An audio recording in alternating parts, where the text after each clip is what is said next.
আসসালামু আলাইকুম, hello everyone, welcome back to my channel Farhana Innis kitchen. আজ আমি ঝটপট বিকালে চায়ের আড্ডায় আলু আর ময়দা দিয়ে একটা রেসিপি তৈরি করব এবং আপনাদের সাথে শেয়ার করব। চলেন ভিডিওটা দেখিয়ে দিই। 1 কাপ ময়দা নিয়েছি, আধা টিস্পুন লবণ, 1 টেবিল স্পুন রেগুলার তেল দিয়ে হাত দিয়ে মেখে নিব।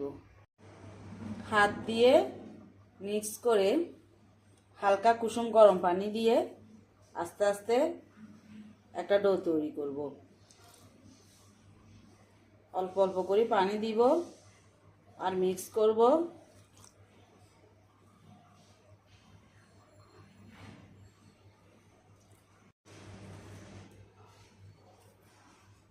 ডোটা তৈরি করা হয়ে গিয়েছে। পারফেক্ট 10 মিনিটের মতো রেস্টে রেখে দিব। এখন ভিতরের পুরটা তৈরি করব। ছোট বড় সাইজের 5টা আলু নিয়েছি, আলুগুলোকে হাত দিয়ে ম্যাশ করে নিব। আলুগুলো ম্যাশ করা হয়ে গিয়েছে। 3টা কাঁচামরিচ কুচি করে নিয়েছি, দিয়ে দিচ্ছি। একটা পেঁয়াজ কুচি করে নিয়েছি, 1 টিস্পুন চাট মশলা, স্বাদ মতো লবণ, 1 টেবিল স্পুন ধনিয়া পাতা, আধা টিস্পুন চিলি ফ্লেক্স। সব কিছু দিয়ে হাতের সাহায্যে মেখে নিব।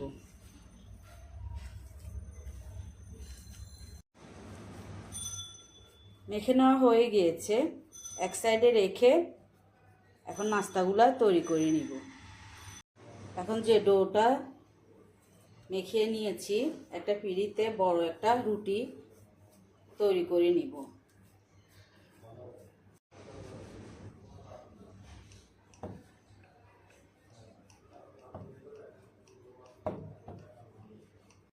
একবারে বড় করে একটা রুটি তৈরি করে নিয়েছি।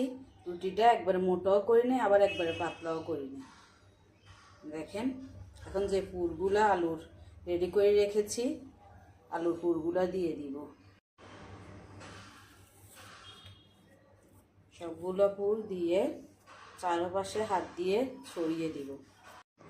রুটির চারপাশে পুরগুলা ছড়িয়ে দিয়েছি। এখন 1 টেবিল স্পুনের মতো চিজ দিয়ে দিচ্ছি। চিজটা আপনাদের হাতের কাছে থাকলে দিবেন, না হলে দেওয়া। চিজ দেওয়ার পর এখন আস্তে আস্তে রাউন্ড শেপ করে গোল করে নিব।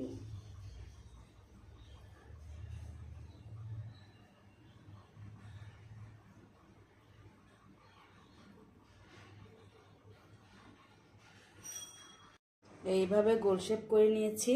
এখন মাছ বরাবর কেটে নিব।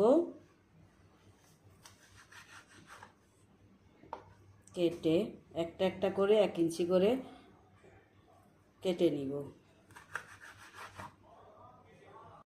সবগুলো কাটার পর এইভাবে হাত দিয়ে একটু চ্যাপটা করে বসিয়ে দিব।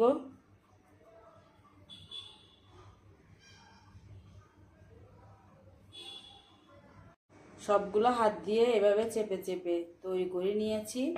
এখন চুলার পাশে চলে যাব। চুলাটা ধরিয়ে একটা ফ্রাই প্যান বসিয়ে দিয়েছি। ফ্রাই প্যানে 1/2 কাপ তেল দিয়েছি। তেলগুলো গরম হওয়া পর্যন্ত অপেক্ষা করব। তেল যখন গরম হয়ে গিয়েছে, এখন যে নাস্তাগুলো তৈরি করে রেখেছি একটা একটা দিয়ে দিচ্ছি।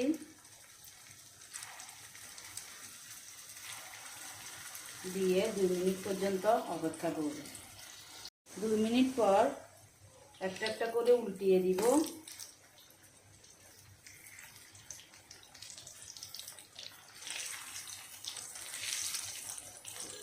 আবারও 2 মিনিট অপেক্ষা করব। টোটাল 4 মিনিট পর হয়ে গিয়েছে। একটা একটা উঠিয়ে নিচ্ছি তেল ঝরিয়ে।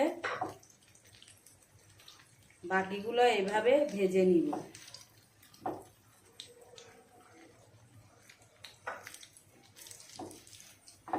সবগুলো ভেজে নিয়েছি। এখন পরিবেশনে চলে যাব। আশা করি আমার এই মজার আলু আর ময়দার রেসিপিটা আপনাদের ভালো লেগেছে। ভালো লাগলে একটা লাইক দিতে ভুলবেন না। আপনি যদি আমার ইউটিউব চ্যানেল থেকে ভিডিওটা দেখে থাকেন, চাইলে চ্যানেলটা সাবস্ক্রাইব করে রাখতে পারেন। আর ফেসবুক পেজ থেকে ভিডিওটা দেখে থাকলে পেজটা ফলো দিয়ে রাখতে পারেন। ভালো থাকবেন, সুস্থ থাকবেন। আবারও দেখা হবে নতুন কোনো রেসিপি নিয়ে। আল্লাহ হাফেজ।